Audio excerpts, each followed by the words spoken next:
Bem, meus irmãos, já como é, de verdade, está aqui trazendo a aula no nome de Jesus. Amém, obrigado, meu pastor. Meus irmãos, paz do Senhor, é uma alegria estar com os irmãos mais uma vez aqui. Nossa lição hoje, ela tem a finalidade de falar sobre a graça que alcança todas as nações. Eu gostaria de convidar você a abrir sua revista, tá? E acompanhar comigo a leitura bíblica em classe e o texto áureo. A graça que alcança todas as nações é o título da nossa lição. Nosso texto áureo diz: porque pela graça sois salvos, por meio da fé. Não vem de vós. E é importante que a gente entenda isso, porque se a graça não vem de nós, é um presente. E presente é uma coisa que muitas pessoas valorizam. A gente só dá presente para quem a gente gosta, não é? A gente pode até receber presente de quem a gente não gosta, mas nós, particularmente, só damos para quem a gente gosta. Né, irmão Desimar? Ah, eu não gosto do Elikin. Não, eu vou até na festa de aniversário dele, mas não levo presente. Agora, quando a gente gosta, mesmo que não vá na festa de aniversário, dá um presente. E a graça é um presente. E na realidade, o texto bíblico ela nem vai classificar a graça como um presente, vai classificar como um dom. Dom. Isso está escrito pelo apóstolo Paulo lá no livro de Efésios, capítulo 2, versículo 8. A verdade prática vai dizer assim: é pela graça que somos alcançados, é pela graça que somos perdoados, é pela graça que somos reconciliados com Deus. É interessante nós observarmos que há 3 passos aqui. Primeiro, alcançados. Você pode alcançar uma pessoa, mas ela pode não querer nada mais do que ser alcançada. Muitas pessoas hoje querem ser alcançadas, mas ser alcançado não é o suficiente para o evangelho.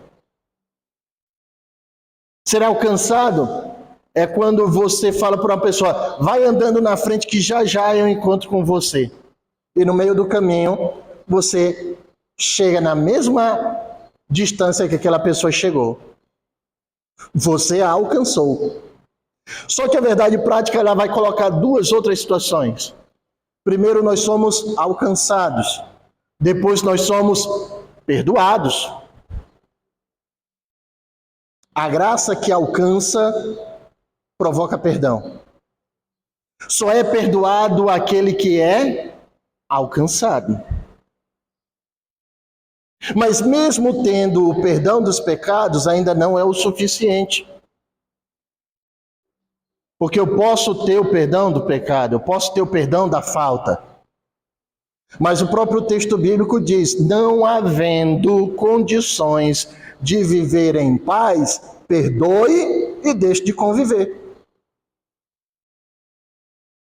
Ah, o pastor Eliel pisou no meu sapato. É a primeira vez que eu estou usando o sapato e o pastor Eliel chega e pisa no meu sapato. Não gosto do pastor Eliel. Tá, perdoe. Só não conviva mais com ele. Não é o certo. A Bíblia diz: ignore. Esse sapato é tão importante para você que você está deixando a amizade com o pastor tomar segundo lugar, porque você valoriza demais uma coisa material. Já mostra alguma coisa errada no seu coração. E como você não quer consertar o seu erro, você prefere abrir mão da comunhão com o seu pastor por uma bobagem. Aí nessa situação você faz o quê? Procura uma outra igreja. Você perdoou e deixou de conviver. Só que tem uma palavra que está aqui, na verdade prática, que ela é muito importante para a vida cristã. Reconciliados. A graça que alcança, a graça que perdoa, também é a graça que reconcilia. E reconciliar quer dizer voltar a conviver juntos. Então, essa graça que esta congregação, há anos com as portas abertas, vem pregando, ela tem que ser suficiente para alcançar, é ela que alcança, não é você, é a graça. É a graça que alcança, é a graça que perdoa. Porque se eu fosse perdoar, o meu perdão não seria 100%. Seria fácil dizer aqui para os irmãos, eu não quero ser indelicado com nenhum deles. Mas para mim seria fácil chegar e dizer assim, não, eu perdoo o pastor Eliel. Mas não quero nem saber o que ele fez, eu perdoo. Por quê? Porque é meu amigo. A amizade faz isso, não faz? Agora se chegar e falar assim, Wélio, o irmão José, lá, irmão José, o José das Couves.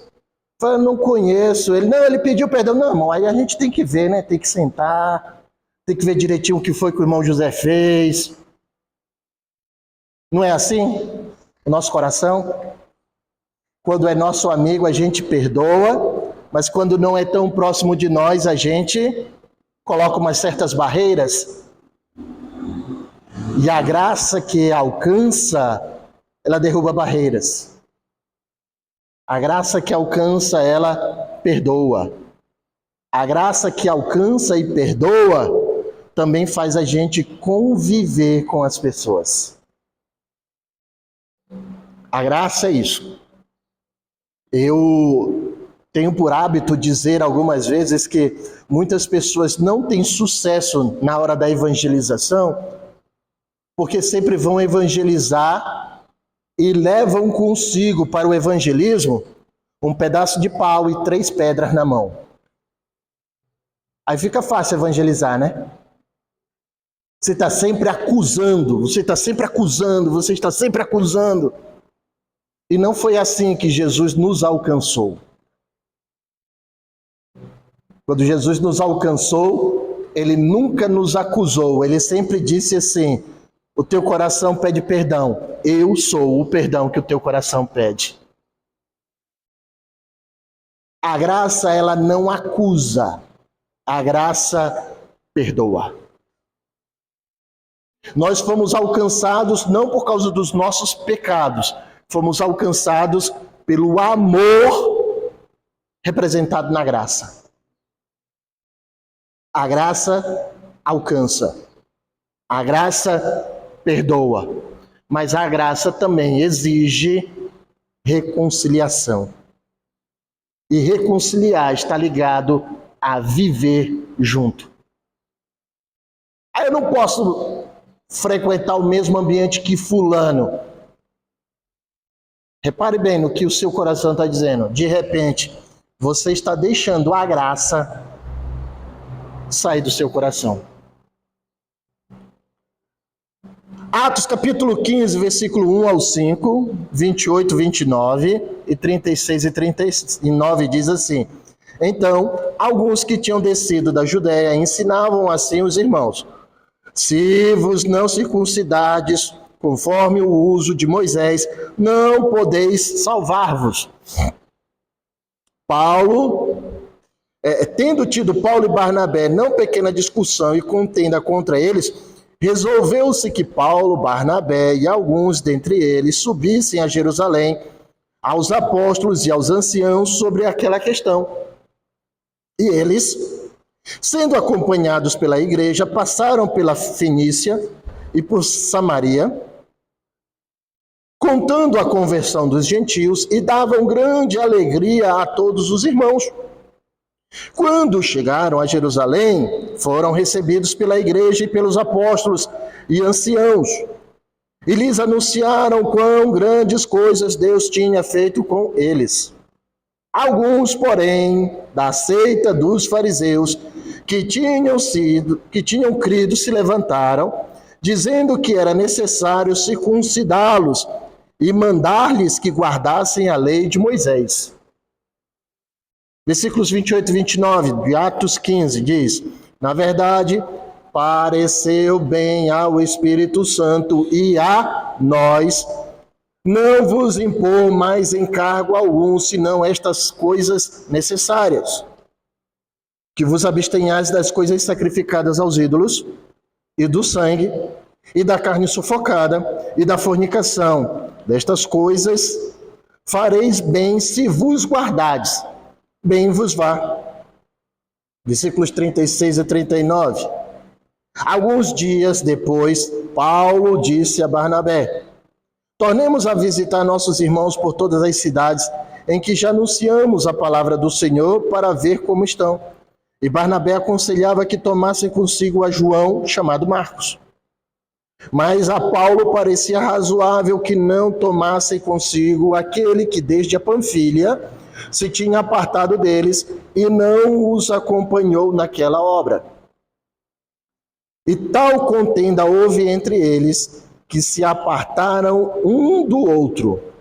Barnabé, levando consigo a Marcos, navegou para Chipre.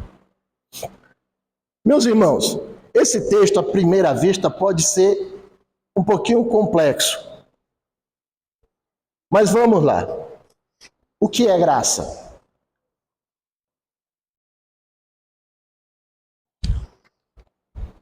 O que é graça? Como os irmãos definem graça?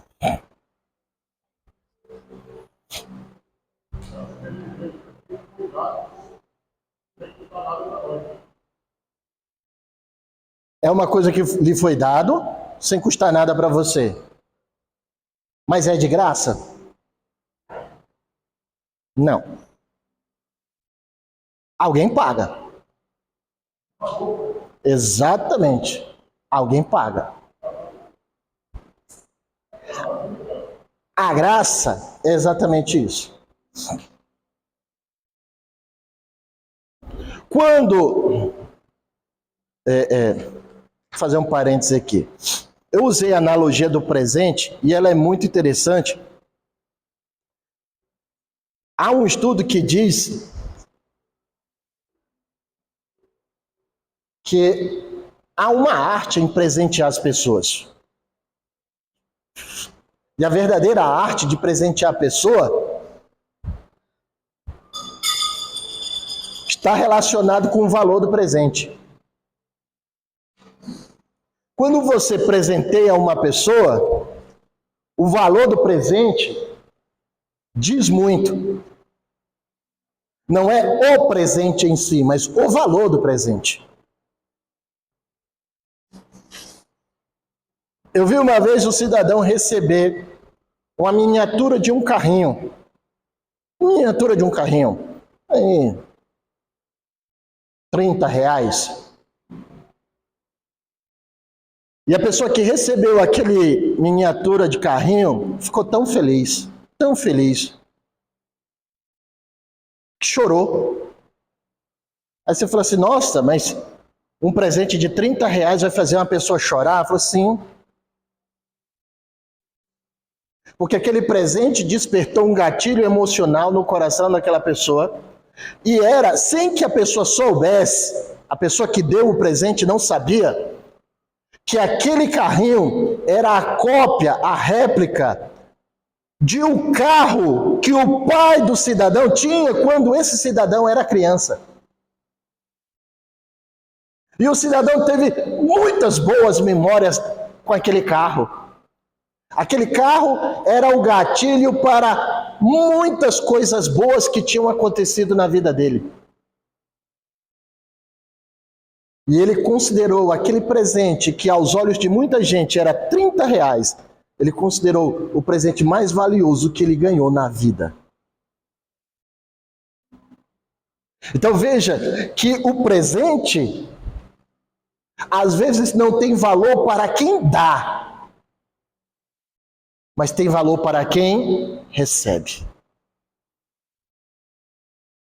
E há um versículo na Bíblia que não é muito usado ultimamente, mas ele é de fundamental importância para a vida cristã, que ele diz assim: Deus me ajuda aí, eu sei que você é bom de batalha bíblica. Tem um versículo que diz assim: aquele que é sujo, suje-se mais ainda, e aquele que é limpo, limpe-se mais ainda. O que isso tem a ver com a graça, professor? Somente a pessoa que entende da onde saiu, aonde está e o processo que passou para chegar aonde chegou, entende esse versículo e diz: eu vou procurar me limpar. Todos nós, 22:11, Apocalipse 22:11. Se você tem noção de como você era sujo diante de Deus antes da graça, a graça lhe dará forças para você se tornar limpo cada vez mais. Por quê? Porque é um processo. Você entende que o que Deus deu a você, que é o perdão dos seus pecados, é tudo que você precisa para nunca mais voltar a pecar. Então, graça é esse presente imerecido. É pela graça que nós somos perdoados. Meu irmão, eu falo isso aí, o pessoal dá risada, tá achando que é loucura, mas esse rostinho de 20 e esse corpinho de 15, arrobas, não é nada bonito aos olhos de Deus. Sabe a irmã Gláucia? Ela acha o mais bonito na face da terra. E é bom que ela ache mesmo o mais bonito na face da terra. Mas tirando ela, eu acho que nem minha mãe mais acha bonito. Você acha que Deus iria se apaixonar por isso? E olha que eu só estou falando da aparência, eu não estou falando do que tem por dentro. Aí eu convido você a fazer uma análise agora interior sua. Você acha que o que tem dentro de você, que só você sabe, seria o suficiente para atrair os olhos de Deus e Deus dizer assim: eu preciso dessa irmã, eu preciso dela. Eu tenho que trazer ela para o céu. Esse irmão, eu não posso deixar ele na terra, não. Eu tenho que trazer. Você acha que é assim? Se você chega a essa conclusão de que não é assim que funciona, quem é que pode ser salvo? Porque se eu não tenho nada que pudesse atrair a presença de Deus, o que é que justifica ele me amar?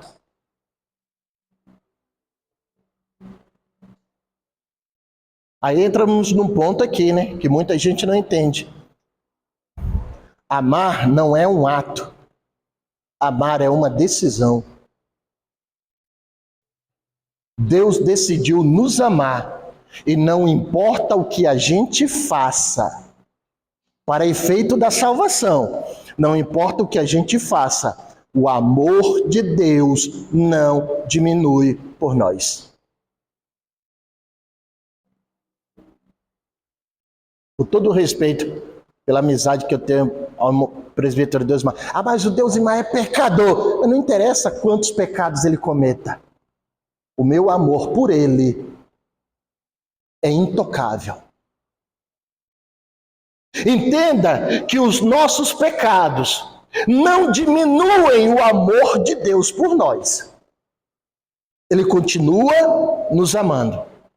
Tal qual uma mãe ainda continua amando o filho rebelde, desobediente, Deus ainda nos ama, mesmo que nós venhamos a voltar, a reincidir nos atos pecaminosos.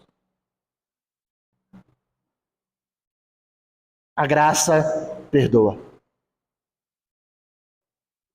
E não é por causa que é muito, não. É por uma decisão.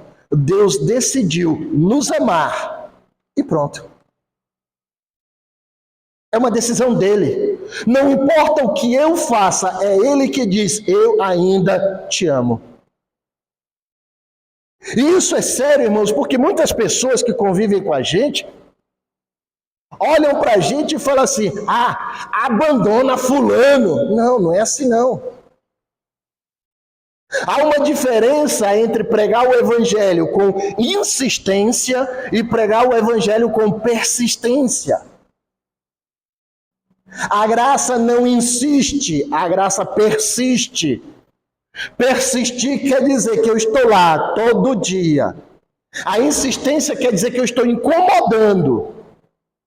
E às vezes, irmãos, muitas pessoas vêm aos nossos cultos, assistem às nossas celebrações, vêm aqui na frente e dizem que entregam a vida a Jesus porque tem alguém insistindo lá no banco. E não é assim. A graça não é insistência, a graça é persistência. E persistir é igual um cidadão, um vizinho meu. Conversando com ele, aí ele falou assim, um dia eu vou lá na sua igreja. Eu falei, tá bom. Tá bom. E eu nunca chamei ele para ver a igreja. Eu vou lá, converso com ele, oro por ele, brinco com ele, passo, dou um tchauzinho para ele. Ele é dono de um bar. Já entrei lá no bar.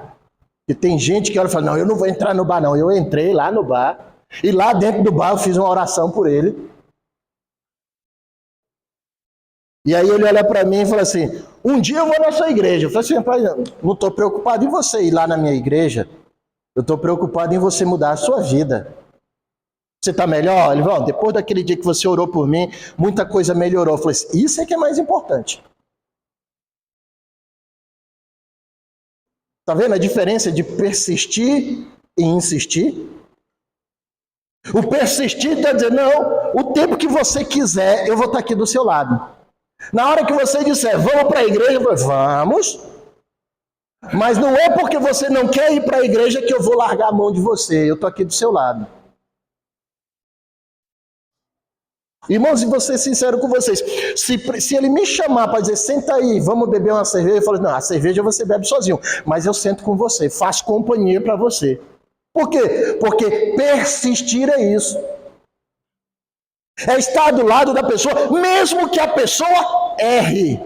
Mas eu não vou abandonar a pessoa. Persistir é isso. Agora, insistir é ficar perturbando. E aí, quando é que você vai na minha igreja? Quando é que você vai na minha igreja? Quando é que você vai na minha igreja? A pessoa fica com raiva. O efeito é contrário. Como é que é? O efeito é contrário. Aí a pessoa vem uma vez, vai lá na frente, diz que aceitou Jesus, vai embora. Fala, e aí? Não, você falou que era para ir lá na igreja, eu fui. Você falou que era para ir lá na frente, eu fui. Você quer mais o que de mim? Pronto, acabou. O coração se fechou, se trancou. Agora, quando você persiste, é diferente. Quando você persiste, você mostra que a graça é presente. Imagina se Jesus não fosse persistente com a gente. Estão vendo a diferença? A graça perdoa. E é incrível, meus irmãos, como tem crescido o número de pessoas dentro da igreja que convivem com a gente, que às vezes se aconselha com a gente, que diz assim, eu não perdoo fulano.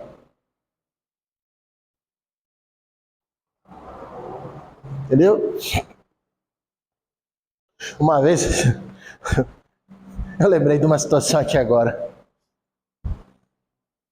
Uma vez, um amigo, me fazendo raiva, eu estava dando aula, e aí um amigo foi para fazer uma pegadinha comigo, ele fez uma graça comigo, eu olhei para ele e falei assim, rapaz, você vai para o céu? Não. Ele falou, vou sim. Eu falei assim, rapaz, Pior que você vai para o céu, né? Porque a sua entrada no céu não depende de mim.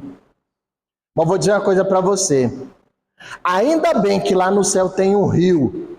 Aí todo mundo olhou e ficou assim, por quê? Eu falei assim, porque esse cidadão fica do lado de lá do rio e eu fico do lado de cá do rio. Aí a turma toda riu, brincou, tudo. Aí Lúcio chegou e falou assim, mas do jeito que ele é bem capaz de construir uma pontezinha. Eu falei assim, olha o inimigo aí, ó. Quantas vezes nós não somos essas pessoas que, vendo outras pessoas querendo fazer uma ponte de reconciliação, nós vamos lá e derrubamos a ponte? Perdão não depende de mim. Perdão não é uma decisão que eu tomo, é um mandamento que Jesus nos dá. Ele olha e fala assim, perdoem uns aos outros, como eu perdoei vocês. A graça é isso. Mas o Deus Imar não merece. Mas se ele merecesse, não era graça.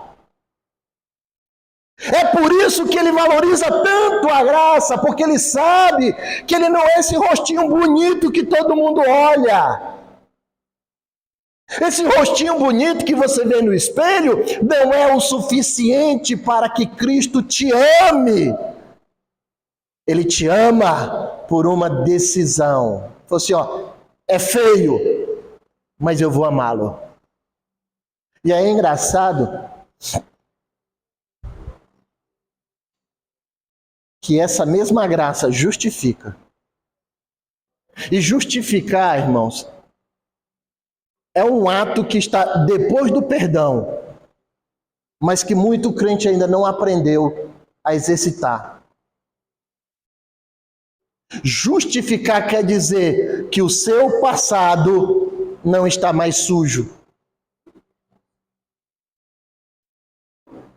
No direito, há uma situação chamada acordo de não persecução. Quando a gente vem para Jesus, Jesus faz um acordo de não persecução com a gente.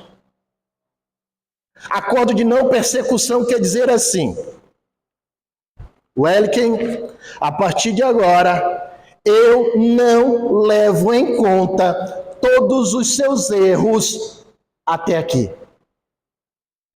Daqui para trás, não me interessa. Não importa o que você fez.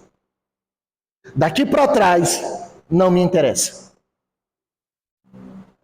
E é literalmente isso que acontece. Quando fala que nós em Cristo somos uma nova criatura, é exatamente isso. Que Cristo olha para nós e fala assim, até o domingo, dia 19 de julho de 2026, meio-dia. Por que meio-dia? Porque foi o dia em que a pessoa aceitou Cristo no seu coração, permitiu que Cristo entrasse no seu coração. Até aquele dia, meio-dia, tudo que ficou para trás, eu não me interesso. E não importa o que você fez. Você agora é considerado justo diante de Deus. É uma nova criatura. E uma nova criatura é como um CPF limpo. Essa graça também transforma. Ela não é só uma nova criatura, porque agora ela é considerada justa. Ela é uma nova criatura, por quê? Porque os atos que ela praticava naquela vida pregressa não tem mais vez hoje. E esse é um problema para as pessoas que não entendem o cristianismo, as pessoas que não entendem a graça. Muitas pessoas banalizam a graça, achando que, porque os seus pecados estão perdoados, você pode continuar praticando os mesmos erros que te levavam aos pecados de antigamente. E não é assim que funciona. A graça, ela transforma. E meu irmão, minha irmã, se você... Eu não vou nem dizer se você conhece. Se você... nessa nova vida cristã, ainda pratica atos que te levam aos pecados da vida passada, talvez você não seja ainda uma nova criatura. E aí entra um processo,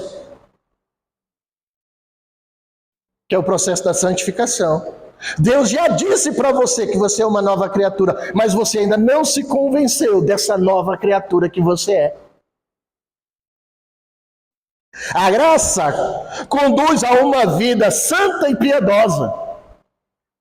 Quando eu conheço o Evangelho, entendo o perdão dos meus pecados, sei que não mereço nenhum dos perdões, porque perdões, professor, que são muitos pecados.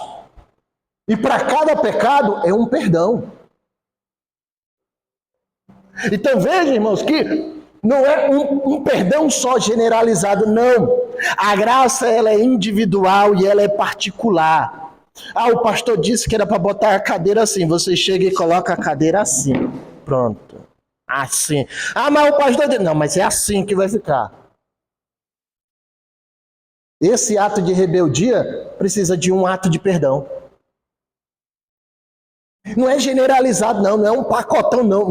São milhões e milhões de ações de graça demonstrados na vida da gente diariamente.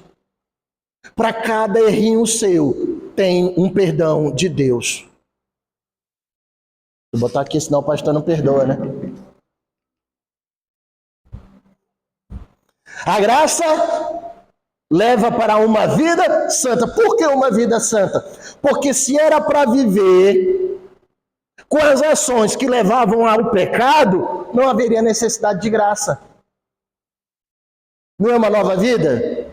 Então essa vida é diferente. E por que essa vida é considerada santa? Porque essa vida agora não é ditada pelos padrões do mundo, não é as coisas que o mundo diz que são boas que você vai levar para a sua vida.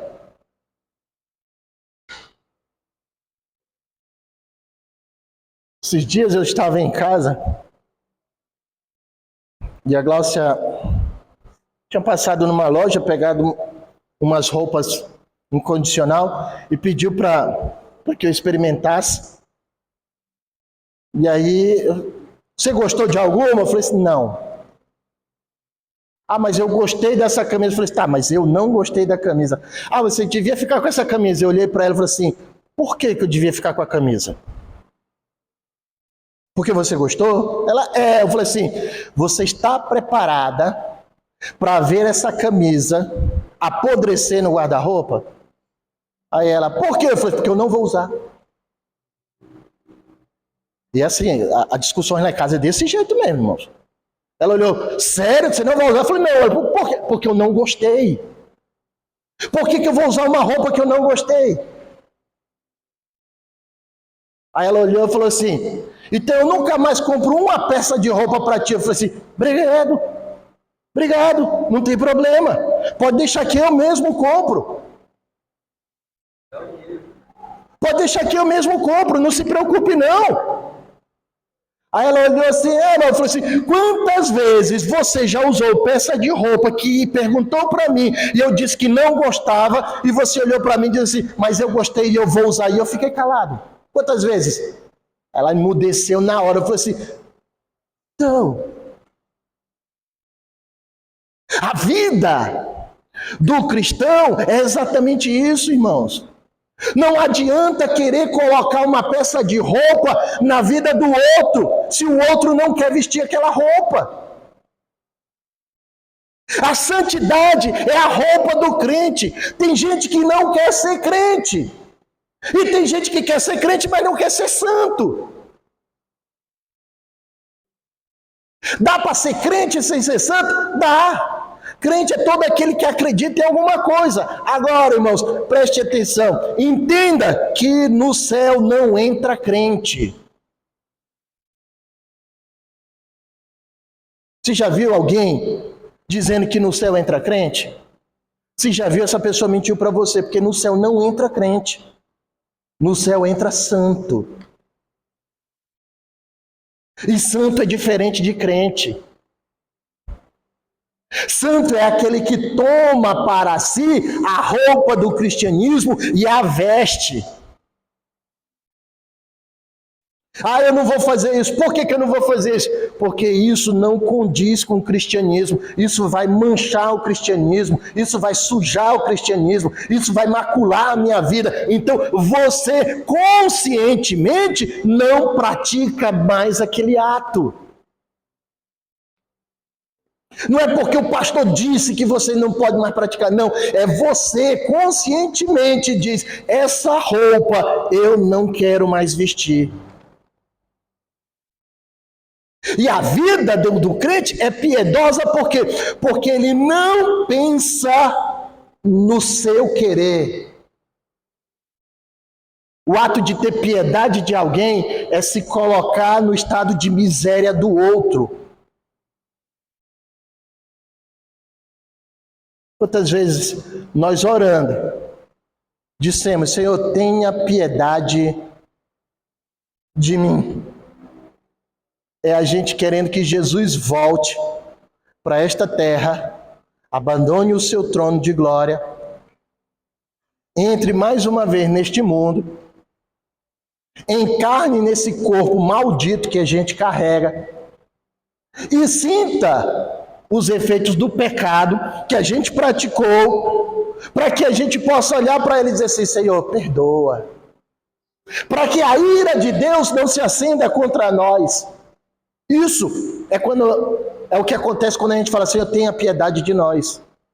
Agora, o crente precisa entender que a vida cristã vai desenvolver uma obediência. Você não obedece ao seu pastor, você obedece a Deus. Ah, mas o meu pastor disse isso, meu irmão. Quando o seu pastor disser, você entende que não é a boca do seu pastor, mas é a boca de Deus instruindo a sua vida. E você obedece não porque é o pastor que diz, mas é porque você sabe que é Deus falando pela boca do seu pastor. Então, eu não obedeço o meu pastor, eu obedeço a Deus. A direção quem deu foi Deus. É Ele que diz, faça isso.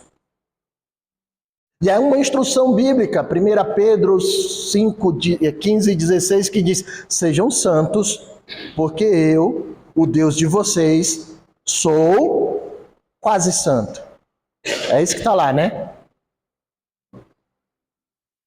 Sejam santos, porque eu, o Deus de vocês, mesmo não sendo santo, gosto da santidade e quero que vocês sejam santos. É isso que está lá? Sejam santos, porque eu sou santo. E não há comunhão entre o santo e o não santo. Vocês já viram? Com certeza já viram essa cena. A criança vem lá, brincou o dia inteiro, tá suado, todo sujo, aí chega para abraçar você. Você fala, não. Vai primeiro tomar banho.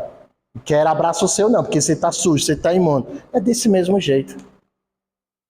Agora, depois que tá tomado o banho, bonitinho, cheirosinho, você abraça até cansar o braço, não é? É engraçado que a gente entende isso. Quer que os netos e os filhos ajam desse jeito. Mas a gente não entende quando é o Espírito Santo dizendo, sejam santos. Porque para se relacionar com Deus precisa ser santo. A graça exige uma obediência. E obedecer a quê? A uma lei. A lei da santidade. Não dá para ter comunhão entre o santo e o não santo. Por quê? Porque eles pensam diferentes. Já aconteceu de você chamar sua esposa para sair? Só nós dois hoje, vamos? Aí, o que você quer comer? Aí ela fala assim, eu quero comer pizza. E você fala, quero comer churrasquinho. Onde é que vocês vão?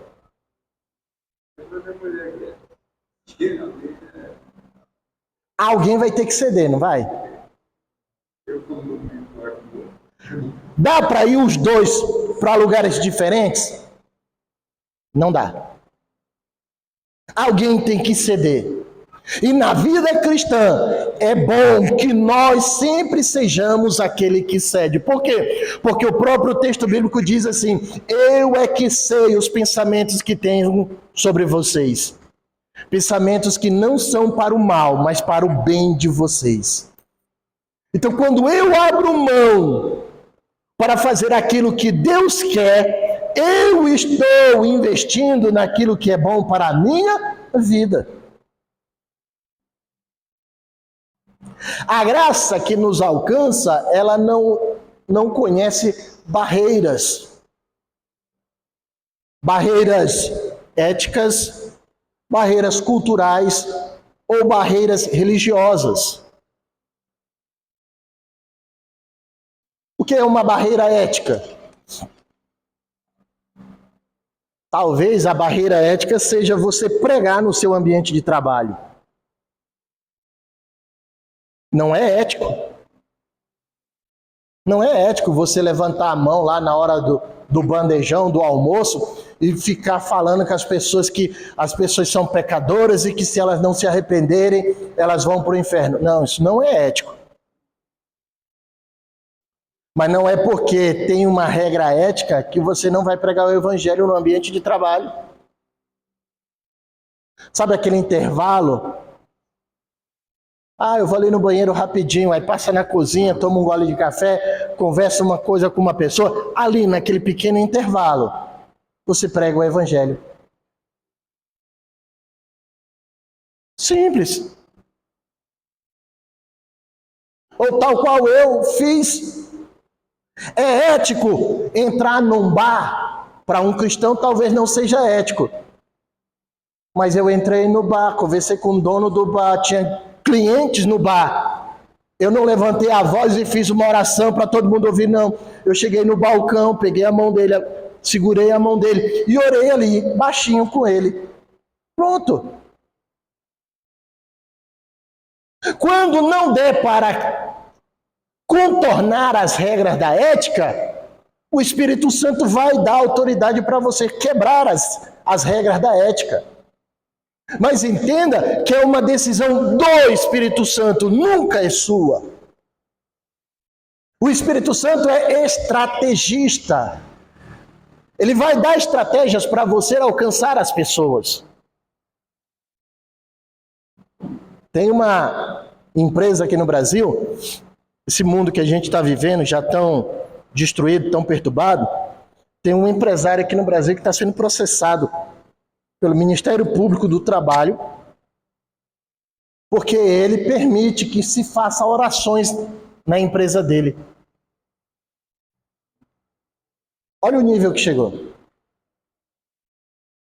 E ele foi na audiência e falou assim: olha, eu não sei por que vocês estão preocupados com isso. Eu só contrato pessoas que acreditam em Deus. Eu não estou preocupado se ela é cristã, se ela é católica, se ela é da igreja A, B ou C. No dia em que vai lá fazer entrevista para emprego, eu pergunto: você acredita em Deus? Sim. Tem problema para você a gente orar? Não. Então está contratado. E ele disse que já pegou pessoas que disseram: não, eu não acredito em Deus. Ele falou assim: tá bom, seu currículo é maravilhoso, você é o profissional que a gente precisa, mas você não vai trabalhar na minha empresa. Mas por quê? Porque aqui só trabalha quem acredita em Deus. Simples assim. E essa empresa está sendo processada. Mas por que isso? Porque é a perseguição contra o evangelho. E a gente precisa entender, irmãos, que essa graça que nos alcança, ela não conhece barreiras éticas. Eu não vou falar do evangelho no meu local de trabalho porque eu posso perder o emprego. Não, irmãos, mais do que perder seu emprego, talvez você esteja perdendo o nome escrito no livro da vida porque não prega o evangelho. Eu sei que tem barreiras éticas, sim, mas não é por causa das barreiras éticas que a gente vai deixar de pregar o evangelho. Diga-me. Eu, na verdade, nunca fui um grande evangelista. De pregar o evangelho. Rompendo barreiras éticas. gente não precisa de uma carta dessa, não fez a família para pregar o evangelho. Porque você falou na oração, não fez aquela oração. Nós temos um costume equivocado, entender que para pregar você precisa Ser eloquente, gritar, espernear. E, na verdade, pregar a mensagem do evangelho não tem relação com o público isso aí. Exatamente. Eu citei um exemplo esse dia atrás. Estava pesando o caminhão lá na empresa, chega o motorista, recebe, como eu falo, a tempo e fora de tempo. A tempo é quando há oportunidade. Sim. Quando você tem uma brecha. Ou melhor, a tempo é quando, por exemplo, tem local, hora marcada. Esse é a tempo. E fora de tempo é quando você cria a situação. Não surge uma oportunidade. Estou na janelinha lá, pesando o caminhão, o motorista, bom dia! Bom dia! Aí, ele falou assim para mim, eu falei para ele, ele que disse, na verdade, segundou, eu falei, segundou. Segunda-feira braba. Eu peguei e falei, não, segunda-feira abençoada. Pronto. Aí eu disse assim para ele, quantos que não segundaram? Né? Aí ele disse, concordou na hora. Já pensou que Deus nos deu vida, saúde, emprego, estamos trabalhando hoje aqui, segunda-feira abençoada. Ou seja, aquela pessoa ele já abriu a porta da pregação. E aquele dia para ele já mudou. Exatamente. Daquela situação, daquele dia, já muda totalmente. Então, quando você abre essa brecha assim, você já está reconhecendo. A graça não conhece barreiras culturais. Tá? A graça não conhece barreiras culturais. A sociedade japonesa, ela é muito fechada. Você não vê pessoas no Japão cumprimentando umas às outras na rua. Aqui no Brasil já tem isso também, mas é muito mais por falta de educação do que por cultura. Um belo dia eu estava passando na calçada e veio uma senhora passando por mim. E eu olhei e falei assim, bom dia. Aí a senhora olhou, bom dia, meu jovem. Que maravilha, que dia lindo e tal. Eu falei, nossa, agora a velha vai ficar falando. Mas, 5 passos à frente, bom dia, jovem. O camarada se assustou. Eu falei assim, uma pessoa se assusta com um bom dia. E às vezes tudo que você precisa é de um bom dia. Eu trabalhava dentro da Caixa Econômica, fui atender um cidadão, e o cidadão estava meio alterado. E aí, não conseguiu fazer aquilo que ele queria, porque não tinha como fazer mesmo, e o camarada meio alterado começou a me xingar. Na hora que ele me xingou, o guardinha que estava... O vigilante lá já meteu a mão na arma aqui e já caminhou para cima. E eu bem aqui assim. Fiz sinal para ele. Aí ele veio mais devagar, ficou ali perto. E aí eu falei assim, Deus abençoe o seu dia. E o camarada, não sei o que, me xingou. Eu falei, Deus abençoe o seu dia. Ele, eu quero que você vá para... Aí eu falei, Deus abençoe o seu dia. Tom de voz tranquilo. E aí ele foi saindo aí lá na porta. Ele, não sei o que. Aí eu, Deus abençoe o seu dia. Aí toda a gente se ouviu.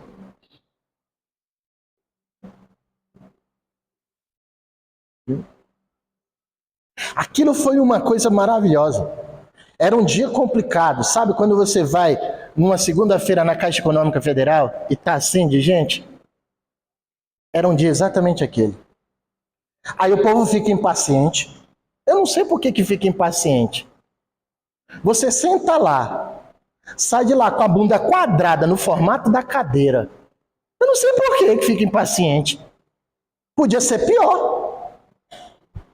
Ai, como, professor? Podia esperar em pé. Mas ainda tem a cadeira para sentar. Tem um banheiro lá, tá certo que o banheiro é lá muito limpinho, cheiroso, porque toda hora tem gente usando lá. Mas podia não ter banheiro. Tem um bebedouro lá, que tá certo não dá uma água geladinha, porque também toda hora tem alguém bebendo. Mas podia ser pior, podia não ter água, podia não ter banheiro e você esperar em pé. Mas depois daquele Deus abençoe o seu dia, todas as pessoas fizeram um silêncio. Parece que o clima que era pesado saiu junto com aquela pessoa. As pessoas que chegavam para ser atendidas, por mim e pelo companheiro que estava do meu lado, chegavam e falavam assim, nossa, que difícil, né? Vocês têm que passar por cada coisa, né? Eu falei, sim, a gente passa por cada coisa aqui dentro. Aí a pessoa falou, mas que sangue de barata que vocês devem ter, né? Eu falei, sim, a gente é treinado para ter sangue de barata. Mas todas que saíam, eu dizia, Deus abençoe o seu dia. Pode o meu dia não estar sendo abençoado, mas o meu desejo é que o seu dia seja abençoado. E desejar que o dia da outra pessoa seja abençoado não viola nenhum padrão de ética, de nenhum tipo de cultura. Nós, como cristãos, deveríamos ser os primeiros a andar por aí, dizendo para as pessoas, bom dia, Deus abençoe seu dia, bom dia, Deus abençoe seu dia. Por quê? Porque nós temos essa bênção. E quando Deus nos trouxe para o Evangelho, Ele disse assim, vocês serão distribuidores dessa bênção, então não retenha a bênção para você. A graça que nos salva também nos ensina. Essa graça nos ensina a como nos comportar. O profeta Jeremias foi chamado por Deus ainda criança. Mas há um registro bíblico dizendo assim, na hora em que você abrir a boca, eu colocarei as palavras na sua boca. Então, como o presbítero Deusmar disse, a gente só precisa estar atento para as oportunidades. O que eu vou dizer? Deus vai colocar na sua boca. Não sei se já aconteceu com vocês. Mas outro dia aconteceu isso comigo. Eu falei um negócio, na realidade não fui eu, né? Foi o Espírito Santo usando a minha boca. Falou um negócio que um camarada ouviu, estava do lado e falou assim, rapaz, hoje tu tá crente, né? Aí eu falei assim, eu acho que hoje é um dia perfeito para Deus me levar, porque parece que hoje eu tô crente, hein? Ele até tá me usando, aí o meu amigo falou assim, não levanta a mão não, senão Deus te carrega. Eu falei assim, olha aí, ó, Deus perdendo a oportunidade de me levar para o céu. Era brincadeira, né, irmão? Mas sabe aquele dia que você fala assim, caramba, de mim mesmo não teria condições de sair isso? É assim que o Espírito Santo trabalha. Ele nos ensina a falar a coisa certa. Ele nos corrige. Ele nos corrige. Não é o pastor quem nos corrige, é a palavra que nos corrige. E tem gente querendo vir para o Evangelho, querendo vir para Cristo, mas não quer abrir mão dos atos pecaminosos. Aí não dá certo. Para usar uma ilustração que todo mundo conhece bem, é igual aquele rapaz que é muito namorador, que antes de casar ele tinha 3, 4, 5 namoradas. Aí ele sabe que no dia que ele casar, ele não pode mais ter esse tanto de namorada. Essa nova vida nos corrige. É a palavra de Deus que corrige a nossa vida. Por que é que você não faz mais tal coisa? E aí é a oportunidade de você dizer, porque eu conheci a Cristo.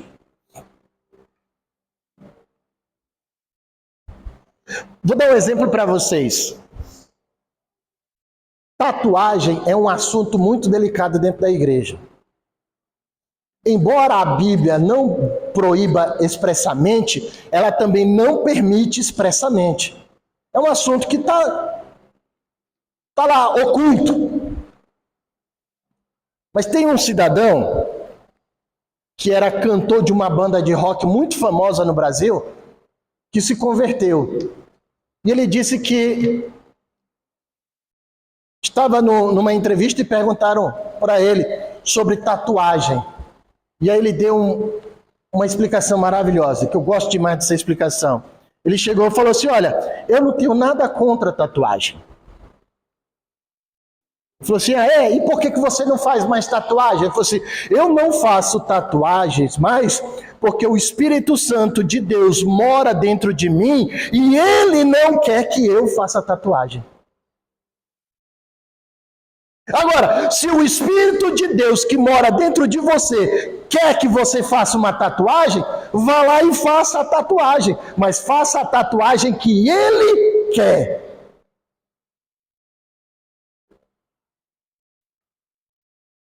A gente precisa estar sensível à voz do Espírito Santo. Irmãos, não é porque Deus não quer que eu não faça algo. O Espírito Santo, Eric, você vai orar às 5 da manhã, Eric. Poxa, o Espírito Santo quer que eu ore às 5 da manhã. Não quer que o Deus irmão ore às 5 da manhã, não. De repente, para o Espírito Santo, o agrado do Espírito Santo é que o Deus irmão pare tudo que está fazendo às 3 da tarde e vai orar. E aí, qual é que está certo? O Deus irmão levanta às 5 da manhã para orar, mas não para às 3 da tarde. Aí o Elic, que deveria levantar às 5, quer orar às 3 da tarde. E aí? Não. Você faz aquilo que o Espírito Santo quer que você faça. Mesmo que a pessoa do seu lado, aí no banco, não faça. Por quê? Porque você faz para o Espírito Santo. Aquela pessoa pode fazer a mesma atitude em outro horário. Isso é o que o Espírito Santo nos corrige. A gente faz para Ele, na hora que Ele quer, do jeito que Ele quer, mesmo que nós sejamos os únicos a fazer aquilo que Ele quer. E aí há o relato bíblico, né? Elias dizendo, Senhor, só eu fiquei. Deus disse, não, tem mais 7.000, Elias. Deus poderia ter dito só 7. Mas 7.000, irmão, já é uma multidão. Deus estava dizendo assim, Elias, quando você achar que está sozinho, tem uma multidão. Você não é o último biscoito inteiro do pacote. Você não é a Coca-Cola gelada no deserto. Elias, eu tenho mais 7.000. Se eu tirar os olhos de você, Elias, eu tenho mais 7.000 para escolher. Quem foi alcançado responde a esse alcance com gratidão. E aí, irmãos, gratidão não é uma palavra, está na moda agora. Você faz uma coisa para alguém, a pessoa olha para você e fala, gratidão. Não, gratidão não é palavra, não. Gratidão é ato, é expressão. Gratidão é olhar para aquela pessoa e ser grato, ser agradecido. Gratidão é olhar e falar assim, eu jamais faria o que você fez por mim. Gratidão não é uma palavra que se pronuncia, gratidão é um ato. E ser grato é muito mais do que olhar e dizer gratidão ou muito obrigado. O correto é dizer muito obrigado. E ninguém fala por gratidão. Gratidão é uma expressão. Seja grato. Irmãos, o que é ser grato? Salmo 103. A minha alma fale bem do Senhor. Por quê? Por todos os benefícios que Ele tem me concedido. Tal qual o presbítero Deusmar falou. Segundou. E quantos não segundaram? Hoje é domingou. E quantos não conseguiram domingar? Não é aqui para a gente levantar uma questão e dizer, fulano podia estar aqui, não está. Não! Não é para você olhar e dizer assim, mas fulano devia estar. Não! É você olhar e dizer assim, eu poderia não estar aqui, mas a graça de Deus me trouxe. A graça não é olhar para quem está faltando do seu lado. A graça é olhar e dizer assim, Senhor, ainda bem que o Senhor não me deixou. Ser grato. A graça alcança e aí a gente responde com fé. Como? Acreditando que vai dar certo. Acreditando que vai dar certo. Semana passada, no início do mês, eu passei por uma situação de estresse muito grande. Eu fiz o concurso para professor do Estado. Eu falando que a graça não respeita a barreira ética, olha só onde eu estou me metendo. Vou ser professor do Estado, de ensino religioso. E aí, uma aflição no meu coração e uma voz dizendo assim, você não vai conseguir toda a documentação, você não vai conseguir toda a documentação, você não vai conseguir toda a documentação. E aquilo ficou só dentro de mim, ninguém sabe disso. Eu não falei para ninguém, nem para minha esposa. E eu fiquei com aquilo. E estava chegando o prazo, vencendo o prazo para entregar a documentação. E aí eu precisava entregar uma certidão da Justiça Federal. E entrava lá no portal, no site da Justiça Federal, fazia a solicitação e não chegava a certidão. E aí a camarada falou, tá vendo? Não sai a certidão porque você deve estar com o nome sujo. Não sai a certidão porque você deve estar com alguma pendência. E aquilo foi me amargurando, me angustiando e tal. Até que um cidadão falou assim, rapaz, por que você não vai lá na Justiça Federal? Tem um escritório da Justiça Federal aqui em Vilhena, por que você não vai lá? Aí eu fui. Meus irmãos, o vigia, lá o porteiro, o guardinha que controla a porta, crente da Assembleia de Deus. Aí eu já olhei assim, tem que tirar tudo do bolso para colocar lá, né? Aí ele só fez assim, ó. Eu falei, não, vou tirar. Mas mesmo assim, eu fui lá, tirei as coisas, aí eu fui recolher, falei, ô irmão, nem precisava tirar. Eu falei, pai, eu estou precisando de uma informação. Não, nessa janelinha aqui você consegue, alguém vai te atender. Quando eu olhei, 3 crentes lá dentro. Aí eu olhei assim e falei assim, rapaz, tá caminhando bom demais esse negócio. Aí fui lá, falei, olha aqui e tal, tô querendo a certidão, e não vai. Aí levanta um senhor mais antigo lá, falei, vem cá, deixa eu ver aqui. Aí pá, o negócio aqui tá feio. Aí ele foi com paciência, foi olhando, falou assim, você tem algum outro e-mail? Eu falei, tenho. Eu falei assim, me fala o seu outro e-mail. Aí eu falei o outro e-mail, aí na hora apareceu na tela do computador dele a minha solicitação. Eu falei, e agora? Ele falou assim, agora eu vou ver se você não tem nenhum processo.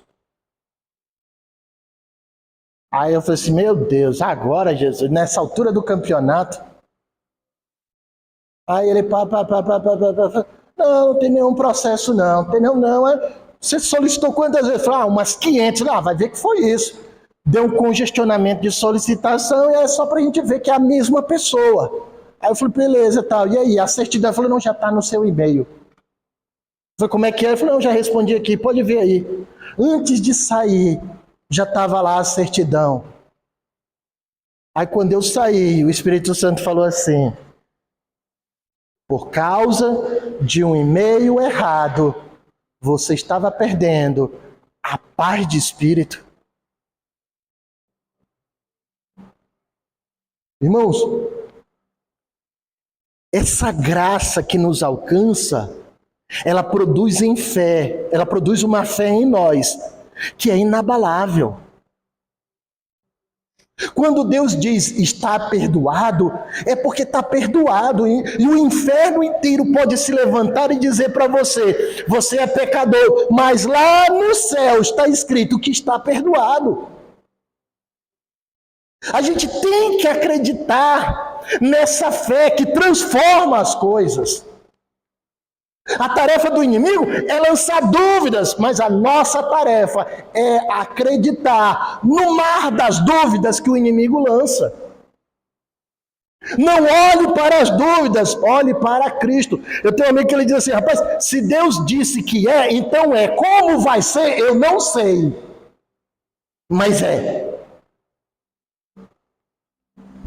Essa fé vai nos levar para a obediência da palavra de Deus. Como? Se Deus disse que é para fazer isso, então eu vou fazer, mesmo que mais ninguém ao meu redor queira fazer os atos. Eu vou fazer, porque Deus disse que era para fazer. A minha fé não depende do outro, a minha fé depende de Deus. Vamos para a igreja? Não vou não. Tá bom, meu irmão. Ah, quem é que vai pregar hoje? Não sei. Eu não vou para a igreja porque A ou B vai pregar. Eu vou para a igreja porque lá eu vou cultuar a Deus. Não que você não possa cultuar a Deus na sua casa, mas a Bíblia diz: é bom que congregai. Porque nessa manhã, de repente, eu contei alguma coisa que fortalece a fé do irmão. E se o irmão tivesse ficado em casa? Ia fortalecer a fé como? A gente nunca sabe quando Deus levanta uma pessoa para falar com a gente. Mas a gente precisa estar no local aonde Deus costuma falar. Quem foi alcançado, cresce na graça e no conhecimento.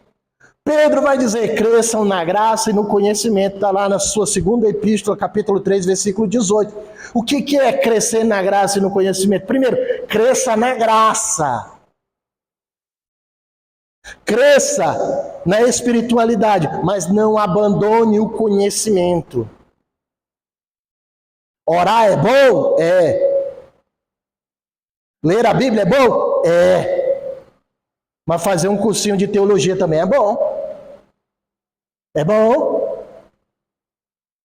Ah, eu sou aposentado. Aposentado é o camarada que mais tem tempo para fazer as coisas. Ele não precisa se preocupar com o horário de trabalho.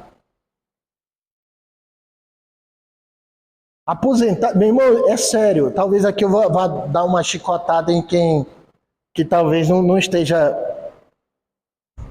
merecendo.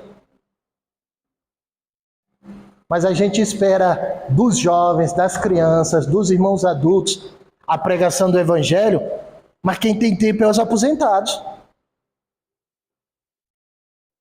Quem tem tempo de ir para a feira e ficar o dia inteiro lá na feira falando de Jesus é aposentado. Quem tem tempo para ir para a fila de banco e ficar lá só para falar de Jesus é aposentado. E se você soubesse o quanto é bom falar de Jesus, você ia todo dia sair da sua casa, procurar um bar que fosse, sentar lá na frente do bar e falar de Jesus.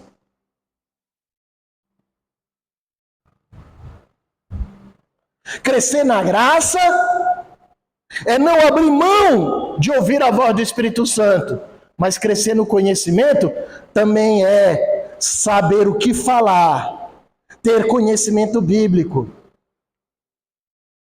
Na hora da evangelização, o Espírito Santo vai te fazer lembrar. Mas como é que eu vou lembrar se eu nunca estudei? Eu nunca li a Bíblia. O que é que eu sei do Salmo 23? Se eu nunca li o Salmo 23, eu vou falar assim: vamos recitar o Salmo 23. Ó, quão bom e quão suave é que os irmãos vivam em união. Amém? É isso que está lá? Esses dias eu vi um videozinho de um pastor que foi pregar. Ele abriu, chegou no púlpito e falou assim: irmãos, abra sua Bíblia no Salmo 151. E tinha gente caçando o Salmo 151.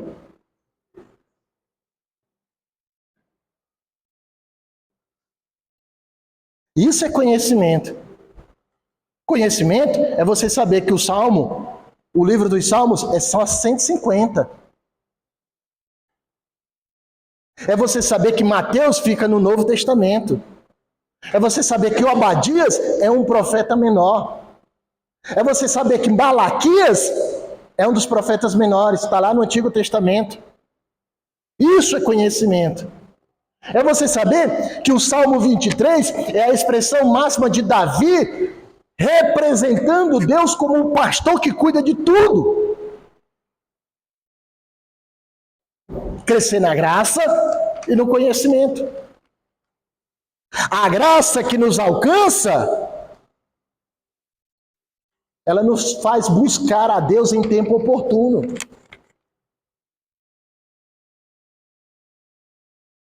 Muita gente fala assim, nós estamos vivendo o tempo da graça. Sim, estamos vivendo o tempo da graça. Mas esse tempo da graça, uma hora acaba. O tempo oportuno é agora. O momento de pedir perdão é agora. O momento de se reconciliar é agora. O momento de fazer alguma coisa para o reino de Deus é agora. O salmista, se eu não estiver enganado, é Moisés que diz assim: na tumba os mortos não te adoram. Quando você descer ao caixão, você não vai poder fazer mais nada. Desceu ao caixão, sim. A única coisa que você vai fazer é se apresentar diante de Deus e prestar conta de todos os seus atos. É a última coisa. Mas para melhorar a sua situação, não tem o que fazer. Como é que eu melhoro a minha situação, professor? Agora, no tempo da graça, pedindo perdão. É agora. Deus nos mostra a sua graça pela palavra. O crente que não lê a Bíblia, ele não desenvolve espiritualmente a sua vida. Desenvolver espiritualmente, irmãos, quer dizer que você é maduro na fé. Você não é como uma criança. A criança é que vê uma cortina, aí ela vai lá, se esconde e esquece que os pés dela estão aparecendo. A criança está achando que se escondeu. Mas você olha lá e fala assim, nossa, cadê? Não consigo enxergar. Você enxerga. Você só está brincando. A criança é inocente.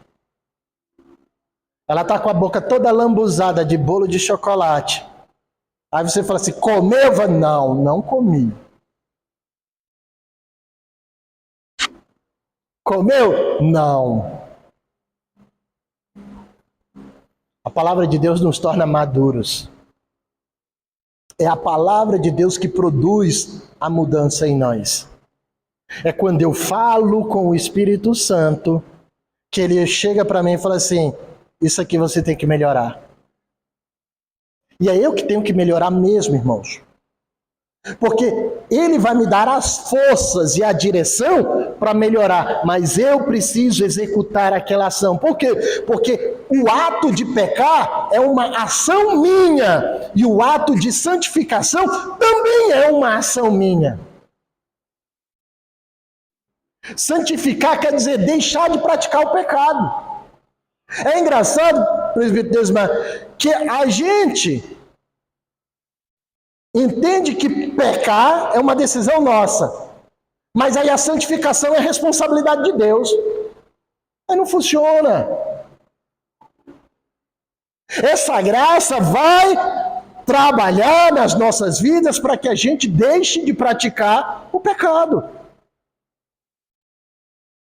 Deus mostra a sua graça na pregação do Evangelho. Meus irmãos, eu volto a falar aqui. A gente não prega o Evangelho com um pedaço de pau e 3 pedras na mão. O Evangelho não é peça perdão dos seus pecados, senão você vai para o inferno. Não. O Evangelho é, meu irmão, você sabia que pela morte de Cristo você pode não ir para o inferno? Mudou, não mudou? O Evangelho não é botar ninguém no inferno. O Evangelho é tirar as pessoas do inferno. O Evangelho é olhar e falar assim, meu irmão, se você pedir perdão dos seus pecados, Deus muda a sua vida. Você não quer saber o que a pessoa fez. Você quer saber o que a graça faz na vida da pessoa. A graça vai nos dar força para orar. Ah, professor, mas orar é tão complicado. É não, irmão. Orar é fácil. É só a gente querer. O problema é que a gente não quer orar. A gente ora porque precisa. A gente ora porque quer uma bênção. A gente ora porque quer. A gente só não quer orar. Jejum também é uma forma de mostrar a graça. Ah, mas eu tenho um problema de saúde, eu não posso jejuar. Pode, meu irmão, pode. Se você quiser mesmo jejuar, mortificar o seu corpo, Deus vai dar graça. Deus vai dar condições. A graça também é representada na adoração. A adoração, irmãos, é louvar a Deus pelo que Ele é.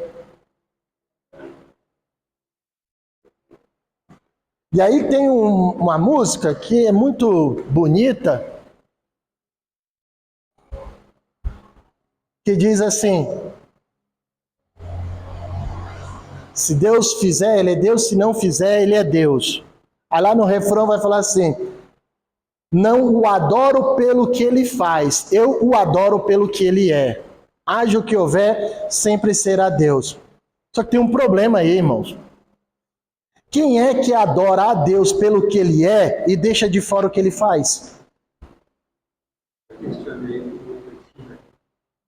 Não existe isso, irmão. Ah, eu adoro a Deus porque Ele me curou. Ora, se você adora Ele porque Ele te curou, é porque Ele é curador. Então você o adora pelo que Ele é e também pelo que Ele faz. Eu só consigo adorar a Deus pelo que Ele faz na minha vida. Por quê? Porque eu não consigo mensurar o que Ele faz na vida dos outros. Só vai ter valor para mim o que Ele faz na minha vida. Eu até posso entender, eu até posso me alegrar com o que Ele faz na vida dos outros, mas eu só consigo adorar a Deus pelo que Ele faz na minha vida. E para adorar a Deus pelo que Ele faz na minha vida, eu preciso saber quem eu era. Preciso entender o processo que eu passei para poder olhar e dizer assim: o Senhor salva. Salva. Por quê? Porque eu estava perdido. A oração de Ana é o Senhor quem tira lá do lamaçal, sacode, lava, põe uma roupinha limpa, bonita, e agora coloca no meio dos príncipes. É só o Senhor. E para finalizar, a graça é revelada pela comunhão dos crentes. E aí é incrível, irmãos. Ainda bem que o pastor chegou agora, porque aí eu posso falar assim tranquilo, né? É incrível, irmãos, como está crescendo dentro do nosso meio o tipo de gente que fala assim: não, eu vou para a igreja, mas se o fulano sentar do meu lado, eu levanto e troco de banco. Caramba! Tá igual eu e meu amigo, ó, você vai para o céu, mas você fica do lado de lá do rio, e eu fico do lado de cá do rio. É assim que funciona? Não, irmão. A graça precisa da comunhão dos crentes. E comunhão dos crentes quer dizer conviver junto. E conviver junto significa tolerar os erros do outro. Esse dia lá no escritório, onde trabalho, meu chefe estava brincando, ele falou assim: não reclame das escolhas da sua esposa. Afinal, você é uma delas. Não reclame das escolhas do seu marido, irmã. Porque você é uma delas. É muito fácil a gente querer viver só com o lado bom. Só que a graça nos ensina a viver com o lado B da vida. Eu volto a falar aqui. Esse rostinho bonito, esse corpinho definido, não é o suficiente para atrair a graça de Deus. Deus não se apaixonou por mim. Ele simplesmente me amou, independente do que eu sou ou do que eu faço. Ele decidiu: eu amarei Carlos Wellington Silva Marinho. Ah, mas ele vai negar. Mas eu vou amá-lo. Ah, mas ele não presta. Eu sei que ele não presta, mas o meu amor ainda é por ele.